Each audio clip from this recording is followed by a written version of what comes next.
بسم الله الرحمن الرحيم نحمده ونصلي ونسلم على رسوله الكريم أما بعد أعوذ بالله من الشيطان الرجيم بسم الله الرحمن الرحيم لقد من الله على المؤمنين إذ بعث فيهم رسولا من أنفسهم يتلو عليهم آياته ويزكيهم ويعلمهم الكتاب والحكمة وإن كانوا من قبل لفي ضلال مبين صدق الله العظيم وصدق رسوله النبي الكريم الأمين قال الله تبارك وتعالى في شأن حبيبه إن الله وملائكته يصلون على النبي يا أيها الذين آمنوا صلوا عليه وسلموا تسليما الصلاة والسلام عليك يا سيدي يا رسول الله وعلى آلك وأصحابك يا سيدي يا حبيب الله الصلاة والسلام عليك يا سيدي يا رسول الله وعلى آلك وأصحابك يا سيدي يا رحمة للعالمين السلام علیکم ورحمۃ اللہ وبرکاتہ۔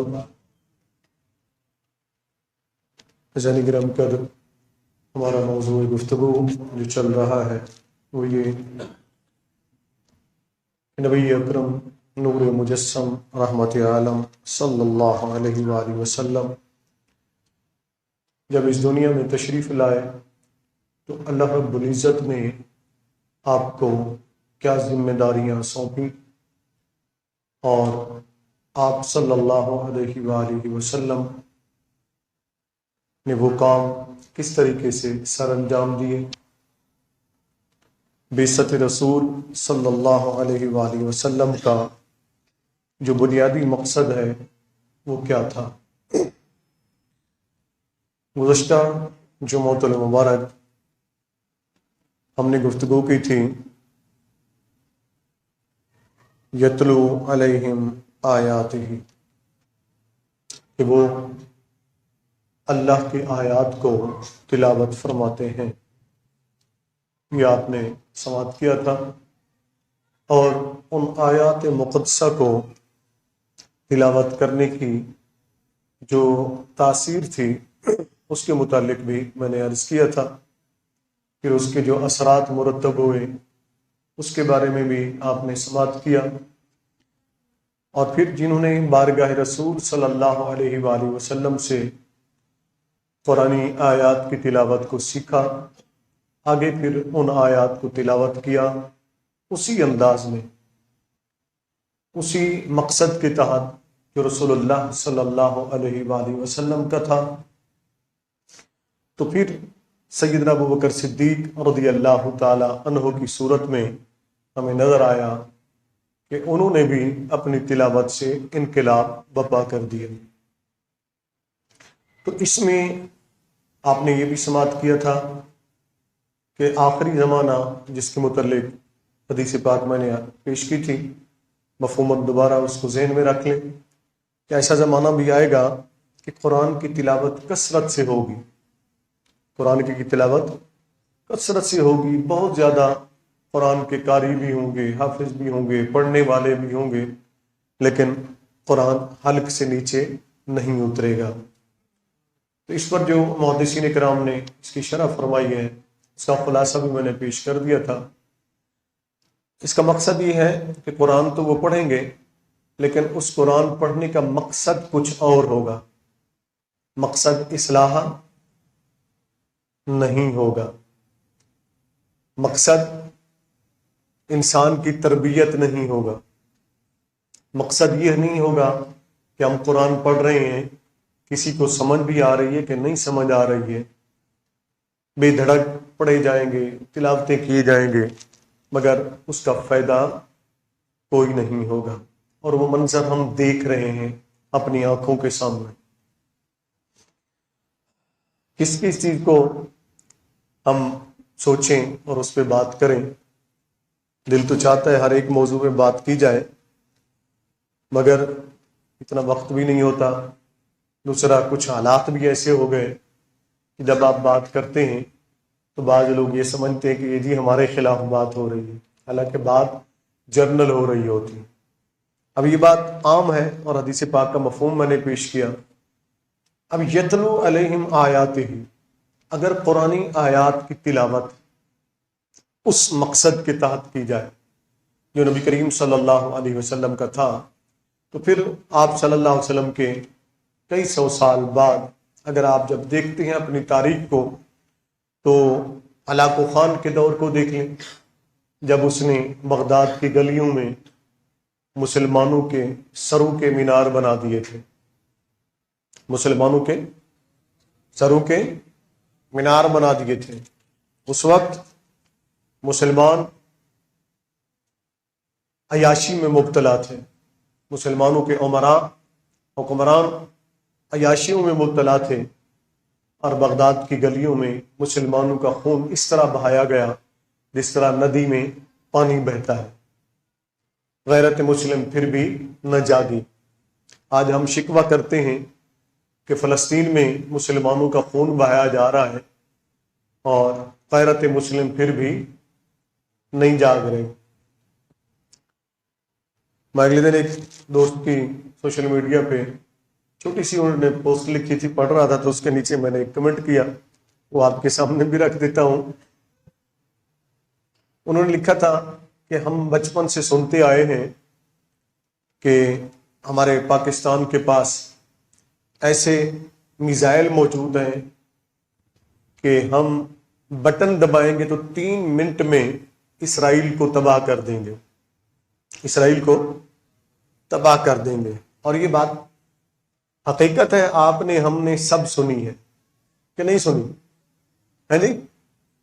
ہمیں یہی سنایا جاتا رہا ہے، یہی بتایا جاتا رہا ہے. تو اس کے نیچے میں نے جو کمنٹ کیا نا، اب پتہ نہیں اس کو لوگ کیا سمجھیں گے، لیکن جو میرے دل اور دماغ میں آیا میں نے وہ لکھ دیا. میں نے کہا جناب آپ کس سے مخاطب ہیں؟ وہ غیرت والا بٹن امریکی وردی میں لپیٹ کر دفن کر دیا گیا. کیا وہ غیرت والا بٹن، اونچی بولے نا، امریکی وردی میں لپیٹ کر دفن کر دیا گیا ہے. اب یہ غیرت والا بٹن کبھی نہیں دبے گا، کبھی نہیں دبے گا، اس لیے کہ غلام قوم میں غیرت نہیں رہتی. غلام قوم میں غیرت نہیں رہتی. جبکہ فلسطین کے نوجوان، فلسطین کے بچے، فلسطین کے صحافی، جو مجھ تک ویڈیو بھی پہنچی ہیں، کچھ دوستوں کا میرا وہاں سے بھی رابطہ ہے فلسطین سے، انہوں نے بھیجی، تو وہ چلا چلا کر وہ کہہ رہے ہیں کہ حکمران ساتھ دیں نہ دیں، لیکن پاکستان کے مسلمانوں پر ہمیں 100% بھروسہ ہے کہ پاکستان کے مسلمان ہمارا ساتھ نہیں چھوڑیں گے اور وہ ہمارا ساتھ دیں گے. اور یہ حقیقت بھی ہے کہ پاکستان کی عوام، پاکستان کے مسلمان اپنے فلسطینی بھائیوں کے ساتھ ہیں. ہمارے دل ان کے ساتھ دھڑکتے ہیں، ہماری دعائیں ان کے لیے ہیں، اور جو کچھ ہم کر سکتے ہیں وہ ہم ان کے لیے کر بھی رہے ہیں اور کریں گے بھی. صحیح. اللہ تعالیٰ کی بارگاہ میں دعا ہے کہ اللہ تعالیٰ انہیں ہمت، استقامت اور سلامتی عطا فرمائے. تو یہ بات ذہن میں رکھ لیں کہ ایسا چلتا آیا ہے. جو جس زمانے کی بات کرتا ہوں، مجھے فلسطین یاد آ گیا، فلسطین کے مسلمان بھائی یاد آ گئے. تو ہلاکو خان نے جب مسلمانوں کو دفن کر دیا، قتل کر دیا، سروں کے مینار بنا دیے، مسلمانوں کے جو کتب خانے تھے ان کو اس نے وہاں سے اٹھوا کر قرآن کریم کے جو مصحف موجود تھے، محفوظ تھے، کیونکہ اس دور میں ہاتھ سے لکھے جاتا تھا سب کچھ، سیاہی کے ساتھ. اس وقت یہ پرنٹنگ پریس وغیرہ کا سلسلہ تو تھا نہیں، یہ تو بعد کی ایجاد ہے. تو اس نے چن کر سارے قرآن کریم جہاں جہاں اسے ملے، مساجد میں، خانقاہوں میں، مدارس میں، لائبریریوں میں، اس نے سب اٹھوا کر دریائے دجلہ میں پھینکوا دیے. تاریخ گواہ ہے کہ دریائے دجلہ کا پانی اس طرح سیاہ ہو گیا جس طرح سیاہی ہوتی ہے. تو وہ مسلمانوں کی کتابیں تھیں، وہ قرآن کریم کے صحائف تھے جو بہا دیے گئے. جب اس نے پوچھا کہ کوئی باقی رہ تو نہیں گیا، قرآن کریم کا نسخہ کہیں موجود ہو، یتلو علیہم آیات ہی، اس پر میں عرض کر رہا ہوں تو کیا ہوا، ہلاکو خان بڑے فخر سے بیٹھا بغداد کے تخت پر اور یہ اعلان کر رہا تھا اور کہنے لگا کہ میں نے آج مسلمانوں کی مقدس کتاب کو مٹا دیا ہے، آج کے بعد قرآن باقی نہیں رہے گا۔ اس بھرے دربار کے اندر ایک 7 سال کا بچہ پیچھے سے آتا ہے، 7 یا 8 سال کا بچہ تھا، وہ پیچھے سے آتا ہے، وہ کھڑا ہوتا ہے اور وہ کہتا ہے ہلاکو خان اپنی زبان کو لگام دے۔ سارے چونک گئے کہ اتنے بڑے جابر کے ساتھ ظالم کے سامنے کون کھڑا ہو گیا، اتنے بچے کو کس نے جرأت دی ہے؟ وہ کھڑا ہوا، اس نے کہا تو نے کیا کہا، قرآن کو تو نے مٹا دیا، تو نے جو حروف لکھے تھے ان کو مٹایا ہے نا، جو قرآن ہمارے دلوں میں محفوظ ہے اس کو تو نہیں مٹا سکتا نا۔ وہ بچہ کھڑا ہو گیا۔ اب آپ سارے دوست جو ہے نا اپنے سینے پہ ہاتھ رکھ کے نا اس بات کو سنیں، اپنے دل سے اپنے ضمیر سے پوچھیں کہ ہم کہاں کھڑے ہیں۔ نبی کریم صلی اللہ علیہ وسلم کا پہلا مقصد یہی تھا نا، یتلو علیہم آیاتہ، قرآنی آیات کو تلاوت کرتے ہیں، وہ قرآنی آیات کو پہنچاتے ہیں لوگوں تک، انہیں سمجھاتے ہیں۔ ہم نے سوچنا ہے، ہم نے فیصلہ کرنا ہے کہ ہم کہاں کھڑے ہیں۔ اتنے مسجدیں ہم نے بنا لی ہیں، اتنے مدرسے ہم نے بنا لیے ہیں، اتنے بڑی بڑی خانقاہیں ہیں ہماری، بڑے بڑے دربار ہیں ہمارے، بڑے بڑے ہمارے سیاسی پلیٹ فارم ہیں، ہم کہاں کھڑے ہیں؟ ذرا سنیے گا، غور سے سوچیے گا اس۔ وہ بچہ کھڑا ہو گیا، اس نے کہا ہلاکو خان یہیں تیرے دربار میں میں چیلنج کر رہا ہوں، تو قرآن کو نہیں مٹا سکتا، میں قرآن پڑھتا ہوں تو سنتا جا۔ اس بچے نے کہا میں قرآن پڑھتا ہوں تو سنتا جا، یتلو علیہم آیاتہ، مائیں ایسے بچے بھی پیدا کرتی تھیں، ایسے تربیت بھی کرتی تھی اپنے بچوں کی، ایسے لوگ بھی تھے عیاشی کے اس دور میں، فحاشی کے اس دور میں جب بغداد تباہ ہوا تھا۔ تو وہ بچہ کھڑا ہو گیا اور اس نے قرآن پڑھنا شروع کر دیا، اعوذ باللہ من الشیطان الرجیم، بسم اللہ الرحمن الرحیم، الحمد للہ رب العالمین، الرحمن الرحیم، مالک یوم الدین، ایاک نعبد و ایاک نستعین، پڑھنا شروع کر دیا۔ اس نے پڑھتا گیا، کھڑے کھڑے اس بچے نے مکمل قرآن الحمدللہ رب العالمین سے لے کر والناس تک مکمل سنا دیا اور کہا ہلاکو خان اب بتا قرآن مٹ گیا کہ تو مٹ گیا؟ قرآن کو تو نہیں مٹا سکتا، قرآن کو تو انا نحن نزلنا الذکر وانا لہ لحافظون، قرآن کا نازل کرنے والا اللہ ہے اور اس کی حفاظت کرنے والا بھی اللہ ہے۔ مگر قرآنی آیات کو تلاوت کرنے کے لیے، تلاوت کرنے کے لیے نبی کریم صلی اللہ علیہ وسلم نے جو طریقہ اپنایا تھا، آقا کریم علیہ الصلوۃ والسلام نے، کیا ہم نے وہ طریقہ اپنایا؟ کیا ہم نے اس طریقے سے قرآن کو سیکھا؟ کیا ہم نے اس طریقے سے اپنے بچوں کو قرآن سکھایا؟ کیا ہم نے اس طریقے سے اپنی مدارس میں، اپنی خانقاہوں میں، اپنی یونیورسٹیوں میں، اپنے کالجوں میں، اپنے اسکولوں میں اس طریقے سے قرآن سکھایا، پڑھایا ہم نے قرآن؟ ذرا سنیں، میں آپ کو بتاتا ہوں وہ طریقہ کار کیا تھا نبی کریم صلی اللہ علیہ وسلم۔ اب ایک بات سیدنا فاروق اعظم رضی اللہ تعالیٰ عنہ کی پہلے سن، پھر مولا کے حضرت علی کرم اللہ وجہ الکریم کی بات بھی عرض کر دیتا ہوں، جنہوں نے نبی کریم صلی اللہ علیہ وسلم سے براہ راست سیکھا۔ سیکھنے کا طریقہ کہ ایک تو وہ تھا کہ آقا علیہ السلام تلاوت سامنے فرماتے تھے، پھر اپنے پاس بٹھاتے تھے، لوگوں کو قرآن کریم سمجھاتے تھے قرآن کی آیات تلاوت کر کے کہ ان کا مقصد کیا ہے، اللہ کا پیغام کیا ہے۔ تو نبی کریم صلی اللہ علیہ وسلم سے کس طرح سیکھتے صحابہ کرام رضوان اللہ تعالی علیہم اجمعین؟ سیدنا فاروق اعظم رضی اللہ تعالیٰ فرماتے ہیں میں نے 6 مہینے لگا دیے نبی کریم صلی اللہ علیہ وآلہ وسلم سے سورۃ البقرہ سیکھنے کے لیے۔ کتنے؟ 6 مہینے لگائے سیدنا فاروق اعظم رضی اللہ تعالیٰ عنہ نے سورۃ البقرہ نبی کریم صلی اللہ علیہ وسلم سے سیکھنے کے لیے اس کی تلاوت، آیات کی تلاوت، اس کا پیغام، مفہوم، معانی کہ اللہ نے اس میں کیا فرمایا. 6 مہینے. یہ متعلم کون ہے؟ فاروق اعظم. طالب علم کون ہے؟ بولتے جائیں آپ میرے ساتھ. سیدنا فاروق اعظم رضی اللہ تعالیٰ عنہ. اور معلم کون ہے؟ تاجدار کائنات، امام الانبیاء، سید المرسلین، رحمت للعالمین، حضرت محمد الرسول اللہ صلی اللہ علیہ وسلم. وہ ہیں سکھانے والے.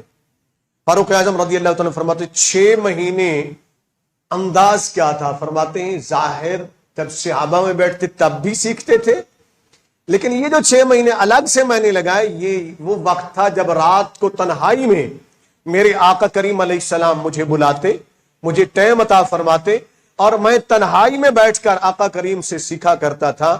اب نبی صلی اللہ علیہ وسلم نے کیا سکھایا، عمر فاروق رضی اللہ عنہ نے کیا سیکھا، یا اللہ کے رسول صلی اللہ علیہ وآلہ وسلم جانتے ہیں یا فاروق اعظم رضی اللہ تعالیٰ عنہ جانتے ہیں. لیکن میرے کہنے کا مقصد یہ جو ہے وہ فکر میں یہ پیدا کرنا چاہتا ہوں. ایک جلیل القدر صحابی، تاجدار عدالت سیدنا فاروق اعظم رضی اللہ تعالیٰ عنہ، جن کے نام سے شیطان کل بھی ڈرتا تھا، آج بھی ڈرتا ہے. وہ فاروق اعظم قرآن کو سیکھنے کے لیے 6 مہینے ایک سورت کو سیکھنے کے لیے رسول اللہ صلی اللہ علیہ وسلم کی بارگاہ میں لگاتے ہیں، اور پھر بھی کہتے ہیں کہ میں پھر بھی مکمل سیکھ نہیں سکا. اب سوال میرا یہ ہے کہ ہم نے قرآن کو کتنا سیکھا، ہم نے قرآن کو کتنا پڑھا. اب چونکہ یہاں ہمارے خاص کر برے صغیر میں، خاص کر میں برے صغیر کی بات کر رہا ہوں، خاص کر برے صغیر میں اتنے مفکر پھوٹے ہیں. کیا جملہ میں نے کیا کہا؟ اتنے مفکر پھوٹے ہیں. میں کیا مثال دوں گا؟ مثال دیتے ہوئے بھی کوئی چیز ہمیں مل نہیں رہی ہے. ان کی بھی چیزوں کی بھی کمی ہو گئی ہے، ان چیزوں کی بھی کمی ہو گئی ہے. پہلے زمانے میں مثال دیتے تھے کہ جیسے بارش ہوتی ہے تو مینڈکیاں نکل آتی ہیں بے شمار. اب تو مینڈکیاں بھی کم نکلتی ہیں جتنا مفکر نکل آئے ہیں، جتنا مفسر نکل آئے ہیں، جتنا محقق نکل آئے ہیں، جتنا دین کو لیکچر دینے والے نکل آئے ہیں. اور جب ان سے پوچھا جائے قرآن کی کاف کو بھی سمجھا ہے تم نے، قرآن کے الف کو بھی سمجھا ہے تم نے، کس سے سمجھا ہے، کس سے سیکھا ہے، کس کے پاس بیٹھے ہو؟ پوری ہمارا کوئی استاد نہیں، ہم خود استاد ہیں. ہم خود یعنی ہم خود استاد ہیں، استادیاں کرنے کے لیے ہم آئے ہیں. حیف ہے اس قوم کے اوپر بھی ایسے لوگوں کو سنتے ہیں، ایسے لوگوں کو سنتے ہیں، ان کے لیکچر کو سنتے ہیں، ان کی واہ واہ کرتے ہیں، بلے بلے ہوتی ہے. لیکن یہ نہیں سیکھتے کہ بھی قرآن سیکھا کس سے ہے. قرآن کے ساتھ کھلواڑ تو مت کرو. جانتے ہیں قرآن کریم کی تفسیر کرنے کے لیے، ترجمہ کرنے کے لیے کتنے علوم چاہیے ہوتے ہیں؟ پڑھے نا، اس کی شرائط تو پڑھے نا. الاتقان فی علوم القرآن، امام جلال الدین سیوطی رحمۃ اللہ علیہ جو 9ویں صدی کے متفقہ مجدد ہیں، انہوں نے اس کے اوپر بڑی تفصیل سے لکھا ہے کہ کتنے علوم چاہیے، کتنے علوم چاہیے قرآن کا ترجمہ کرنے کے لیے، قرآن کی تفسیر کرنے کے لیے. ان علوم میں سے ایک علم بھی یہ جدید دور کے مفکر نہیں جانتے، یہ جدید دور کے محققین نہیں جانتے، یہ جدید دور کے مفسر نہیں جانتے. اور دعویٰ کیا ہے جی؟ ہم قرآن کا لیکچر دے رہے ہیں، ہم قرآن کا لیکچر دے رہے ہیں، قرآن کا درس دے رہے ہیں. سبحان اللہ جی، ماشاءاللہ. اب آگے چلتے ہیں جی. اللہ تعالیٰ ہماری قوم پر رحم فرمائے. اب سیدنا مولا کنا سیدنا علی کرم اللہ وجہہ کی کے بعد انہوں نے نبی کریم صلی اللہ علیہ وسلم سے سیکھا، قرآن کریم آقا علیہ السلام سے براہ راست سیکھا. سیدنا علی کرم اللہ وجہہ الکریم فرماتے ہیں میں خلوت میں بھی سیکھتا تھا، جلوت میں بھی سیکھتا تھا آقا علیہ الصلوۃ والسلام سے. اور پھر ایک مرتبہ اس کا اظہار فرمایا. فرماتے جو میں نے اپنی نبی صلی اللہ علیہ وسلم سے سیکھا ہے نا، یہ میں نے سورۃ فاتحہ چلی کھولی ہے کہ میں اس کی زیارت بھی کر لوں، اور آپ کے سامنے چونکہ بات بھی اسی کی کرنی ہے تو مولا کہنا تھا علی کرم اللہ وجہ الکریم فرماتے میں پڑھ دیتا ہوں سورۃ فاتحہ کو تبرکاً برکت کے لیے. بسم اللہ الرحمن الرحیم. الحمد للہ رب العالمین الرحمن الرحیم مالک یوم الدین ایاک نعبد و ایاک نستعین اهدنا الصراط المستقیم صراط الذین انعمت علیہم غیر المغضوب علیہم ولا الضالین آمین۔ یہ کتنی آیات ہیں ٹوٹل؟ 7۔ کتنے آیات ہیں؟ 7 آیات مبارکہ ہیں۔ اب حضرت علی کرم اللہ وجہہ نے یتلو علیہم آیات ہی، وہ نبی صلی اللہ علیہ وسلم جو آیات تلاوت فرماتے تھے نا، کس انداز میں تلاوت فرماتے تھے؟ جنہوں نے انقلاب بپا کر دیا بہت کم عرصے کے اندر، دنیا کی ضدی ترین قوم کو ایک دوسرے کا بھائی بنا دیا، اڑیل قسم کے لوگوں کو ایک دوسرے کا بھائی بنا دیا۔ اسی لیے تو رب نے نہیں فرمایا نا وَاذْكُرُوا نِعْمَةَ اللَّهِ إِذْ كُنْتُمْ أَعْدَاءً فَأَلَّفَ بَيْنَ قُلُوبِكُمْ فَأَصْبَحْتُمْ بِنِعْمَتِهِ إِخْوَانًا۔ رب نے ایسے تو نہیں فرمایا نا۔ اب وَاذْكُرُوا نعمت اللہ پر زور تو ہے ہمارے مقررین کا بھی، ہمارے خطباء کا بھی، ہمارے نقباء کا بھی، کہ اللہ نے فرمایا جی نعمت کا چرچا کرو، اللہ نے فرمایا جی نعمت کا چرچا کرو۔ جناب والا اس کا منکر کون ہے؟ اس کا منکر کون ہے؟ اگر کوئی اگلی بات کرے تو تم کہتے ہو یہ وہابی ہو گیا، تم کہتے ہو یہ دیوبندی ہو گیا ہے۔ نہیں نہیں میرے بھائی، قرآن آگے بھی تو پڑھنا۔ اللہ نے کیوں فرمایا کہ اس نعمت کا چرچا کرو؟ میں نے ایک جگہ پر اس بات کا ذکر کیا تو علماء میرے سے ناراض ہو گئے، علماء میرے سے ناراض ہو گئے۔ میں نام نہیں لیتا ہوں، آپ سب جانتے ہیں ان کو، میں نام نہیں لیتا ہوں۔ میں نے کہا بھائی علماء کی ذمہ داری ہے، یہاں تک نہ رہو، اس سے آگے بھی چلو، کہ اللہ نے جس نعمت کے ذکر کا بار بار حکم دیا ہے کہ اس نعمت کو یاد کرو، کیوں دیا ہے؟ صرف بھنگڑے ڈالنے کے لیے؟ صرف ناچنے کے لیے؟ صرف جلوس نکالنے کے لیے؟ صرف جلسے کرنے کے لیے؟ صرف لنگر کھانے کے لیے؟ نہیں، آگے اللہ نے فرمایا کہ اس نعمت کا ذکر اس لیے کرو، اس نعمت کے صدقے تم پر بڑا انعام ہوا ہے کہ تمہاری صدیوں کی نفرتیں مٹ گئی تھیں، تمہاری صدیوں کی عداوتیں ختم ہو گئی تھیں۔ اس نعمت کے اس پیغام کو دیکھو، اس پیغام کو دیکھو، اس پیغام کو سامنے لے آؤ۔ کیا کرو؟ اس پیغام کو سامنے لے آؤ۔ اور آج اگر اس پیغام کو بیان کرنے لگتے ہیں، علماء کو بھی اگر آپ دعوت فکر دیتے تو علماء ناراض ہو جاتے ہیں، لو جی یہ ایسی باتیں کہہ دیتے ہیں، کسی کی رعایت نہیں کرتے۔ جب میرا رب نہیں رعایت کرتا، میرا رسول صلی اللہ علیہ وسلم رعایت نہیں کرتا ہے، میرے اکابر میرے اسلاف رعایت نہیں کرتے حق بات کہنے میں، تو پھر تم کس بات کی رعایت مانگتے ہو؟ جو سچ ہے اس کو بیان کرو، کیوں نہیں بیان کرتے ہو؟ اب مولا کائنات کی سنیں نا، یہ شاید سمجھتے ہیں کہ ہم مولا کائنات سے بھی یہ بڑے عالم ہو گئے رضی اللہ تعالیٰ، حضرت فاروق اعظم رضی اللہ تعالیٰ سے یہ بڑے محقق بڑے عالم ہو گئے، جو سمجھنا نہیں چاہتے، جو سیکھنا نہیں چاہتے، جو قرآن کے دامن میں آنا نہیں چاہتے۔ ذرا سنیے گا غور سے، مولا کائنات کیا فرماتے ہیں؟ فرماتے ہیں جب میں نے نبی صلی اللہ علیہ وسلم سے سیکھا نا قرآن کو، ان کی آیات کو میرے آقا نے تلاوت فرمائی، فرماتے اگر میں چاہوں، جو سیکھا آقا کریم علیہ الصلوۃ والسلام سے، قرآن میں اتنا اسرار ہے، اتنا حکم ہے۔ نبی کریم صلی اللہ علیہ وسلم نے فرمایا قرآن کے 7 ظاہر ہیں، 7 باطن ہیں، 7 ظاہر ہیں، 7 باطن ہیں۔ اب ابھی تک تو ہم قرآن کے 7 ظاہر کو نہیں سمجھے تو بطون کو کیا سمجھیں گے ہم؟ باطن کو کیا سمجھیں گے ہم؟ قرآن کے ظاہری پیغام کو ابھی تک ہم سمجھے نہیں تو باطنی پیغام کو ہم کیا سمجھیں گے؟ ہم کیا سمجھیں گے؟ قرآن کی ظاہری آیات کو ہم نے اپنی نسل کو سمجھایا نہیں تو باطنی آیات کو ہم سمجھائیں گے کیا؟ اور جنہوں نے سمجھا وہ اس بچے کو دیکھا تھا، آپ نے اٹھ کے کیسے کھڑا ہوا تھا۔ ترا مولا کائنات سے سنیے گا، حضرت علی کرم اللہ وجہ الکریم فرماتے ہیں اگر میں چاہوں تو سورت فاتحہ کی تفسیر لکھنا شروع کر دوں۔ سورت فاتحہ کی کتنے آیات ہیں؟ یہ سورت فاتحہ کی تفسیر لکھنا شروع کر دوں تو عرب کے طاقتور 80 اونٹ اس بوجھ کو نہیں اٹھا سکیں گے جتنا میں اس کے اوپر لکھوں گا۔ یعنی اتنے تفصیل ہے اس کے اندر، اتنے تفسیر ہے اس کے اندر۔ اگر میں اس کو لکھنا چاہوں، اگر میں اس کو لکھنا چاہوں تو عرب کے 80 اونٹ اس بوجھ کو نہیں اٹھا سکیں گے۔ پھر سوچیں جب سورت فاتحہ کا یہ عالم ہے تو آگے جو انہوں نے سیکھا ہوگا اس کا عالم کیا ہوگا؟ سورت البقرہ فاروق اعظم فرماتے میں نے سیکھی تو سورت البقرہ تو قرآن کی سب سے بڑی سورت کون سی ہے؟ اونچی بولے نا، سورت البقرہ سب سے بڑی سورت سورت البقرہ ہے، اس کے بارے میں فرماتے ہیں۔ اور پھر اگلی بات یتلو علیہم آیاتہ، آگے ہے وَيُعَلِّمُهُمُ الْكِتَابَ، یہ اللہ تعالیٰ نے ارشاد فرمایا یتلو علیہم آیاتی، ہاں یتلو علیہم آیاتہ، اس کے بعد کیا ہے یہ تھوڑا سا ترتیب کو سمجھ لیں، اس طرف آپ توجہ رکھیں گے، بات ہم قرآن سے سمجھیں گے تو ہمیں آسانی سے سمجھ میں آ جائے گی۔ پھر کیا کیا رسول اللہ صلی اللہ علیہ وسلم کا دوسرا جو مقصد تھا یا ڈیوٹی تھی آقا علیہ الصلوۃ والسلام کی اللہ رب العزت کی طرف سے، تو وہ ہے وَيُزَكِّيهِمْ، کیا ہے؟ وایو اونچی بولیں، ہاں۔ اب یہ ہے پہلا ہے آیات کی تلاوت، دوسرا ہے تزکیہ، کیا ہے؟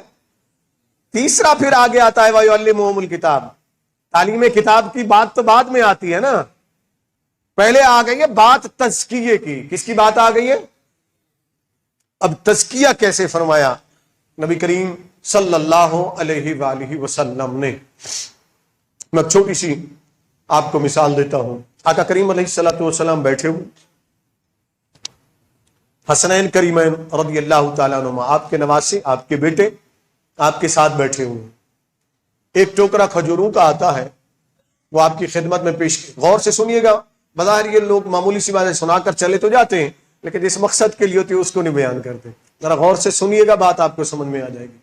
آقا کریم علیہ الصلوۃ والسلام بیٹھے ہوئے ہیں، کھجوروں کا ٹوکرا آ گیا جو صدقے کا تھا، آقا علیہ السلام کی بارگاہ میں پیش کیا، پیش کرنے والے صحابی نے عرض کیا یا رسول اللہ صلی اللہ علیہ وسلم، یہ کھجورا صدقے کا ٹوکرا ہے کھجوروں کا، یہ آپ جس کو مسکین کو غریب کو جو مستحق دینا چاہیں اسے دے دیجئے۔ اس اسنا میں حسنین کے چھوٹے تھے، چھوٹے چھوٹے بچے تھے، وہ رڑتے ہوئے زمین کے اوپر نہ چلتے ہوئے آئے، غالباً امام حسین رضی اللہ تعالیٰ عنہ تھے، تو وہاں سے انہوں نے ایک کھجور ٹوکرے میں سے، جب بچہ تھا اس کو تو پتہ نہیں تھا، چھوٹا سا بچہ تھا، منہ میں ڈال لی۔ نبی کریم صلی اللہ علیہ وسلم کا دھیان دوسری طرف تھا، جب پلٹ کر دیکھا کہ حسین کے منہ میں یا حسن کے منہ میں وہ کھجور کا دانا ہے، وہ چبا رہے ہیں منہ میں لے کے، آقا علیہ الصلوۃ والسلام نے انگلی ڈالی، اس کھجور کو نکال دیا، فرمایا اے حسین اے حسن، صدقہ اہل بیت کے لیے حرام ہے، صدقہ اہل بیت کے لیے حرام ہے، یہ تم نہیں کھا سکتے ہو، یہ تم، یہ میں نے چھوٹی سی آپ کو ایک مثال دی، اس طرح کی بے شمار مثالیں ہیں آقا علیہ السلام کی زندگی میں، جو صحابہ کرام رضوان اللہ تعالی علیہم اجمعین کا تزکیہ فرمایا، اس قوم کا جو کسی کا حق کھاتے ہوئے کچھ سمجھتے ہی نہیں تھے، کسی کا حق مارتے ہوئے کچھ سمجھتے ہی نہیں تھے، کسی کو لوٹ لینا وہ فخر سمجھتے تھے، کسی کے مال کو غصب کر لینا وہ فخر سمجھتے تھے، اور ان سے کوئی پوچھنے والا بھی نہیں ہوا۔ اس پر میں بتا دیتا ہوں آپ کو۔ اب یہاں ہم تزکیہ کیسے کریں؟ ہم نے تو ابھی تک یہ پہلی سیڑھی نہیں اختیار کی ہے۔ اب ہماری خانقاہیں جو ہمارے مراکز سے، ہمارے تزکیہ نفس کے، معذرت کے ساتھ ہماری خانقاہیں اکثریت کے ساتھ، بیٹا حرام کھا رہا ہے، باپ دیکھ رہا ہے، پوچھتا، اونچی بولے نا، باپ بولتا نہیں، مرید حرام کی کمائی لا کے دے رہا ہے، مرشد اونچی تو بولے نا، مرشد بولتا نہیں حلال کھلائے ہو کہ حرام کھلائے ہو، مرشد کو تو چاہیے نا، پیسہ چاہیے نا، آنا چاہیے، اس لیے کہ مرشد نے کام تو کرنا کوئی نہیں ہوتا ہے، پیر نے کام تو کرنا کوئی نہیں ہوتا ہے، اس نے کوئی نوکری تو کرنی کوئی نہیں، کاروبار تو کرنا کوئی نہیں ہوتا ہے، کاروبار تو سب سے بڑا یہی ہے نا، اس سے بڑا بزنس کوئی اور ہو سکتا ہے جو بزنس بنا دیا گیا ہے؟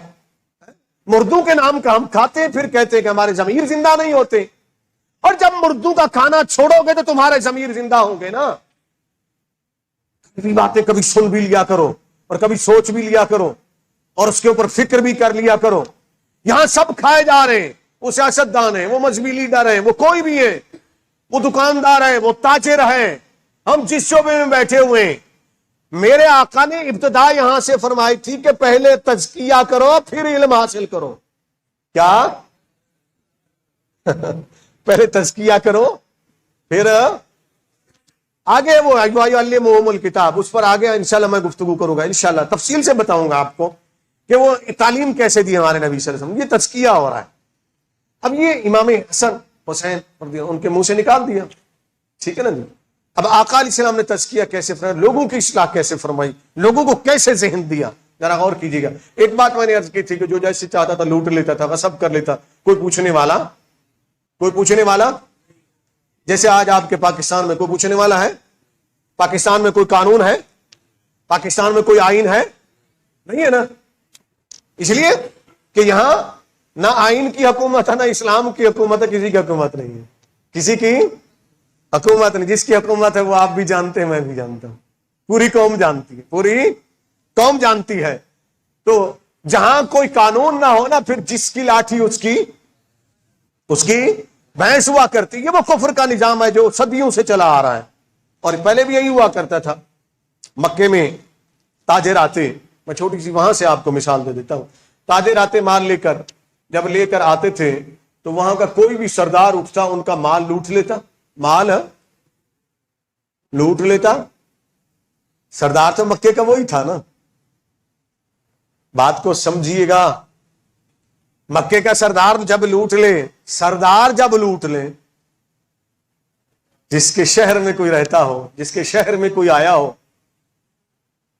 جب اس کا سردار ہی لوٹ لے، جب اس کا، چلیں آسان کر دوں، شاید آپ کے ذہنوں میں نہ بات پہنچی ہو، جب محافظ ہی لٹیرے بن جائیں. بات سمجھ آئی؟ اب سمجھ آئی؟ جب محافظ ہی لوٹنے لگ جائیں، لٹیرے بن جائیں، تو فریاد کہاں لے جائیں؟ پھر جس کے پاس بھی جاؤ گے تو وہ آگے سے ڈنڈا دکھائے گا. کیا اچھی بولے نا، گھبرائیں نہیں.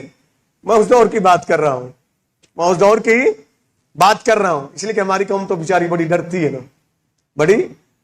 نا، تو وہ میں اس دور کی بات کر رہا ہوں. اب ذرا سنیے گا. ایک تاجر آیا باہر سے.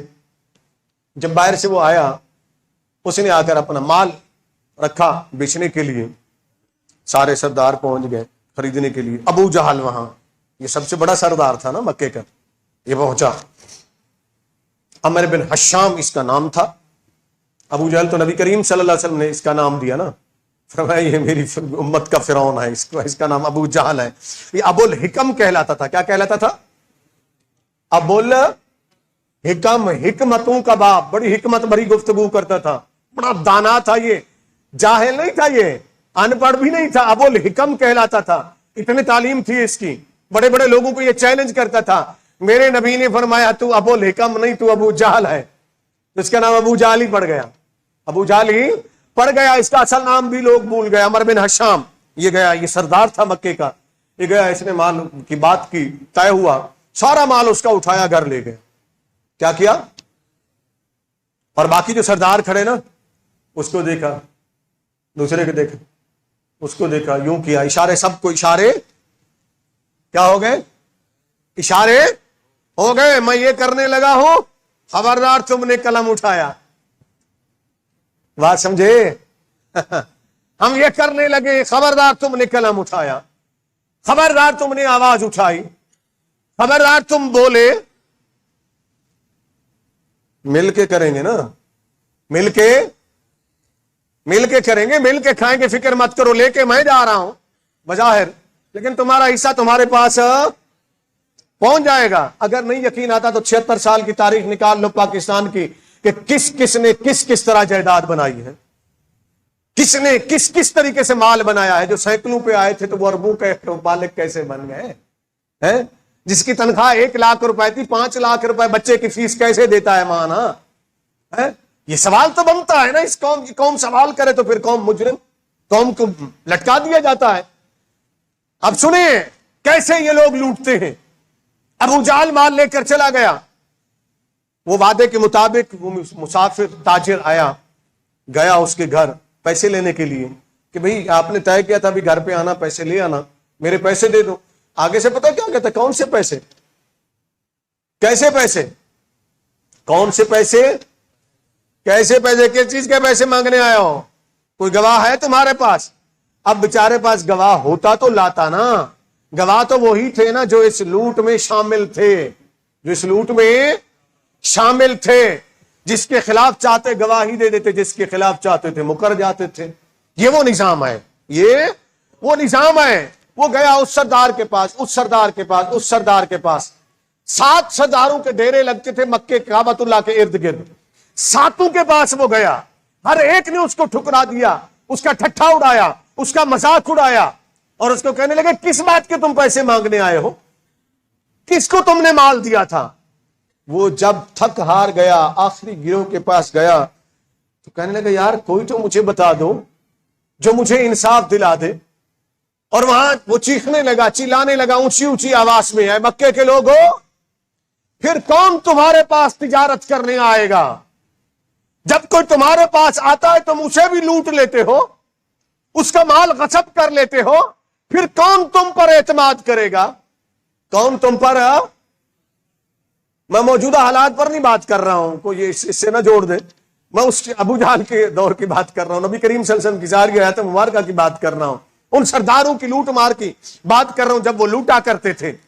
تو وہ فریاد کر رہا ہے کہ کون ہے پھر جو تم پر اعتماد کرے گا, تمہاری طرف مال لے کر آئے گا, تمہاری طرف تجارت کرنے آئے گا, کوئی ہے جو مجھے انصاف دے؟ ایک شخص کافروں میں سے اٹھتا ہے ٹھٹھا اڑانے کے لیے. آقا علیہ الصلوۃ والسلام اس وقت چلتے ہوئے تشریف لے آئے, ابتدائے اسلام تھی یہ, چلتے ہوئے تشریف لائے اور آ کر اپنی ایک کونے میں کھڑے ہو کر عبادت کرنے لگے.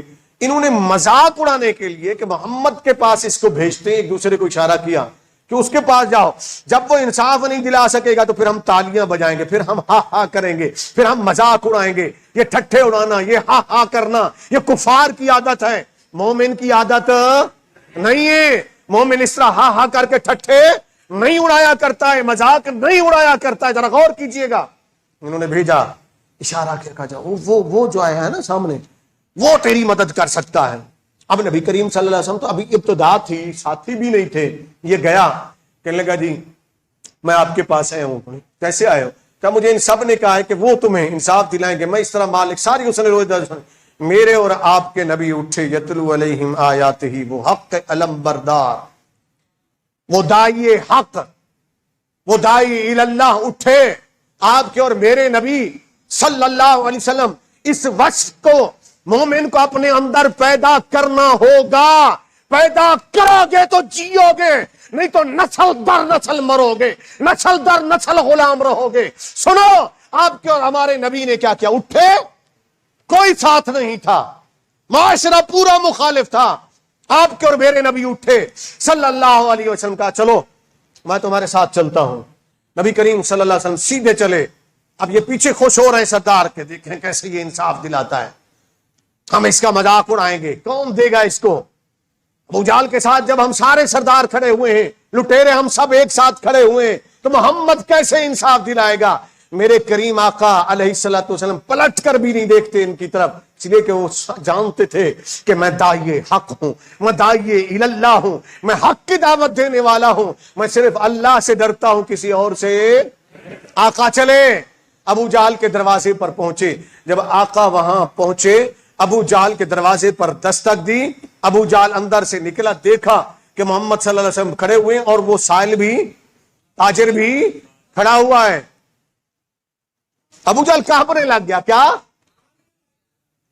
لٹیروں کا سردار کانپنے لگ گیا. محمد صلی اللہ علیہ وسلم کے پاس ہتھیار بھی نہیں تھے, تلوار بھی نہیں تھی, تیر بھی نہیں تھا, بس نگاہ سے دیکھا. کہا ابو جہل اسے پہچانتے ہو؟ جی پہچانتا ہوں. بڑے دھیمے لگے وہ, جی پہچانتا ہوں. اسے مال خریدا تم نے؟ جی میں نے خریدا ہے. پیسے کیوں نہیں دیے؟ وہ جی یوں یوں. نہیں. فرمایا نہیں, یا تو اس کو پیسے دو, اس کا حق ادا کرو, یا ابھی اسی وقت مال لے آؤ اس کا, اسے لوٹاؤ. دعا کرو کاش پاکستان میں کوئی ایسا چیف جسٹس آ جائے. آمین تو کہہ دو نا قوم. پاکستان میں ایسا چیف جسٹس آ جائے, بلائے سارے اداروں کے چیفوں کو, لائن میں کھڑا کرے کہ لوٹی ہوئی قوم کی رقم واپس لاؤ, دو ادھر. نہیں دیتے ہو تو ابھی سسپینڈ کروں گا تمہیں, ابھی سزا دوں گا تمہیں. پھر دیکھو کہ یہ دیتے ہیں کہ نہیں دیتے, پھر دیکھو قوم کے مقدر سنورتے ہیں کہ نہیں سنورتے. مگر جب سب لٹیرے بن جائیں تو پھر کوئی انصاف نہیں کرتا ہے. میرے آقا نے انصاف کیا. لاؤ. ابو جہل لائے. کیسے لایا؟ ٹائم چونکہ اوپر ہو گیا ہے, یہیں سے گفتگو کا آغاز کریں گے. اگلا جملہ وَيُعَلِّمُهُمُ الْكِتَابَ, تزکیے کے بعد آقا علیہ السلام نے اس کو مال دلایا کہ نہ دلایا, کیسے دلایا, ابو جہل نے کیا کیا, اور پھر اس تاجر نے کیا کیا, یہاں سے آغاز کریں گے انشاءاللہ, بشرط زندگی اس دعا کے ساتھ کہ اللہ ہمیں عمل کی توفیق عطا فرمائے. السلام علیکم.